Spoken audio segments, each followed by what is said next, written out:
Inilah tanah yang baru saja Mahat Hafiz beli, seluas 3 ekar lebih, 3,5 ekar lebih.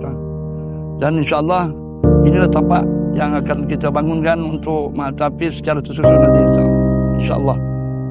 Jadi apa yang kita lihat di sekarang ini, seluas tanah 3,5 ekar ini yang kita tambak ini baru saja 10%, tuan-tuan. Jadi begitu banyak lagi yang perlu kita timbus. Maklum sajalah tanah ini tanah hutan bakar.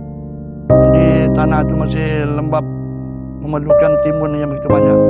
Jadi buat masa sekarang baru kita tambak dalam 1,000 lori ini. 1,000 lori, masih banyak lagi memerlukan tambak lagi. Tidak kurang daripada 7,000 lori lagi untuk ditambak sana ni. Tapi insyaAllah kita berdoalah sama-sama, cubalah kita tolong-menolong untuk menegakkan agama ini. InsyaAllah harapan kami besar, satu masa nanti akan terbina Mahat Hafiz secara tersusun di sini. InsyaAllah kita bangunkan prasarana yang lebih tersusun rapi lagi lah, insyaAllah. Rahman. Kepada yang belum sedia maklum, almarhum Tuan Guru telah pun kembali ke rahmatullah pada awal Januari 2025 pada tahun ini. Namun hasrat almarhum untuk mendirikan Mahat Hafiz tetap diteruskan oleh kami sebagai waris yang ditinggalkan oleh almarhum. Saya Ustaz Ahmad Zulhusnayain bin Muhammad Mukhtar, merupakan anak kepada almarhum Tuan Guru Ustaz Haji Muhammad Mukhtar bin Abdul Rahman.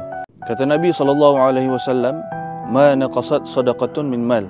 Tidak akan berkurangnya harta dengan bersedekah. Kita sekarang ni masih lagi dalam proses untuk tambak tanah. Terdahulu kita telah pun berjaya selesaikan tambak tanah untuk fasa yang pertama dan juga fasa yang kedua.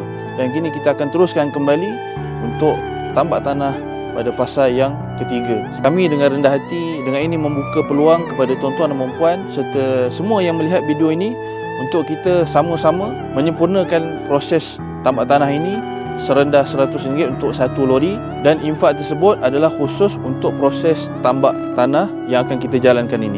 1 lori ini harganya RM100, lebih murah daripada emas yang ada pada tangan tuan-tuan dan puan, tapi ianya lebih mahal di sisi Allah Subhanahu wa taala.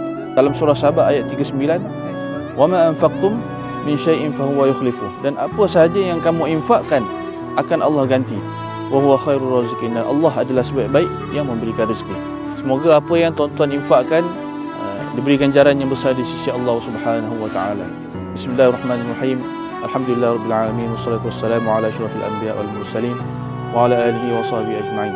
Allahumma barik lana fi amwalina wa fi azwajina wa fi auladina wa fi kulli shay'in a'taytana ya rabbal alamin. Allahumma rzuqna rizqan halalan tayyiban mubarakan fihi. Allahumma inna nas'aluka 'ilman nafi'an wa rizqan tayyiban wa 'amalan mutaqabbalan. ربنا آتنا في الدنيا حسنة وفي الآخرة حسنة وقنا عذاب النار. وصلى الله على سيدنا محمد وعلى آله وصحبه وسلم. الحمد لله رب العالمين. تقبل الله منا.